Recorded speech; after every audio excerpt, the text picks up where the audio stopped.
مطالعہ یہ تنظیم اور منصوبہ بندی کے ساتھ ہونا چاہیے۔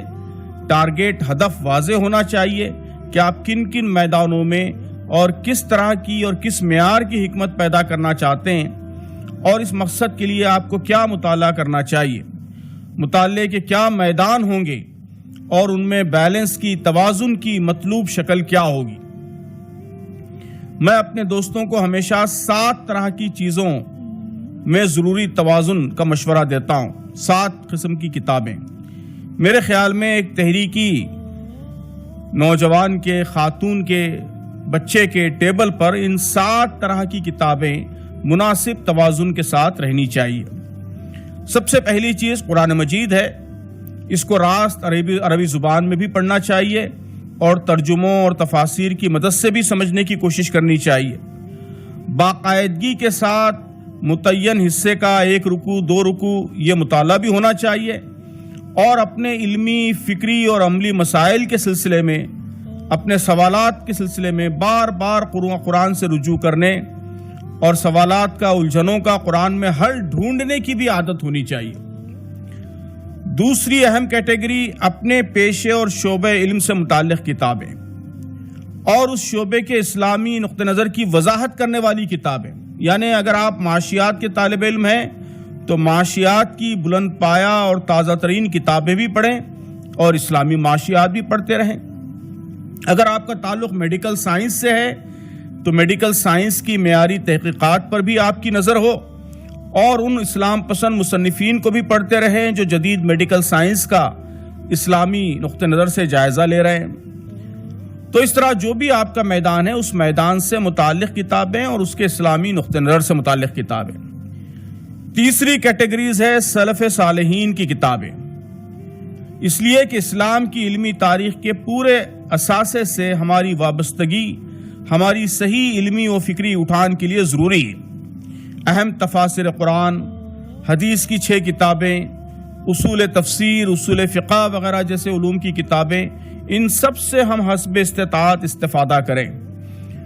خاص طور پر امام غزالی، امام ابن تیمیہ رحمۃ اللہ علیہ، ان کے شاگرد ابن قیم رحمۃ اللہ علیہ، ابن خلدون، شاہ ولی اللہ رحمہم اللہ، یہ ہماری علمی و فکری تاریخ کے اہم نشان اور سنگھائے میل ہیں۔ ان سے مناسب استفادہ نہ ہو تو ہمارے علم و فکر میں بڑا خلا رہ جاتا ہے۔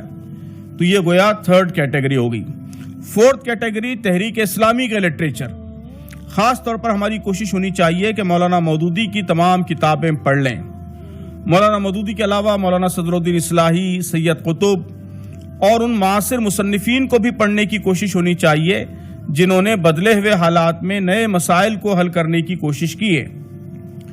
5ویں کیٹیگری دیگر جدید اسلامی لٹریچر، یعنی تحریک کے معروف دائرے کے باہر ماضی میں جو کچھ اچھا کام ہوا ہے اور آج بھی جو کام ہو رہا ہے، مختلف مکاتب کے علماء جو لکھ رہے ہیں، وہ بھی اسلامی فکر کا اہم حصہ ہے۔ کئی بیش قیمت کتابیں ہمارے ملک میں بھی شائع ہو رہی ہیں اور بیرون ملک میں بھی ہو رہی ہیں، ان کو بھی پڑھنا چاہیے۔ 6ٹھی کیٹیگری ہے جاہلی افکار و نظریات اور علوم کا مطالعہ، اس لیے کہ جاہلیت کے صحیح فہم و شعور کے بغیر اسلام کا کام نہیں ہو سکتا۔ جاہلی افکار و نظریات، فلسفے، رجحانات، جدید دنیا کے مسائل، اس کے اسٹرکچرز، اس کی پیچیدگیاں، ان سب کو سمجھنے کے لیے جو معیاری کتابیں ہیں وہ پڑھنا چاہیے۔ اور 7ویں اور آخری کیٹیگری ہے ادب، لٹریچر۔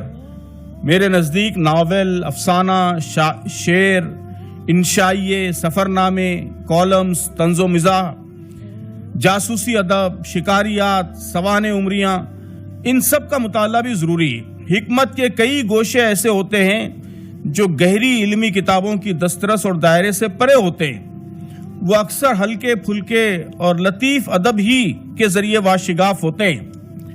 ادب یہ زبان پر قدرت عطا کرتا ہے، لب و لہجے میں شیرینی اور تاثیر پیدا کرتا ہے، الفاظ کا خزانہ بڑھاتا ہے، محاوروں اور روزمرہ پر گرفت عطا کرتا ہے، اور علم و حکمت کی بلندیوں کو عام زندگی سے جوڑتا ہے۔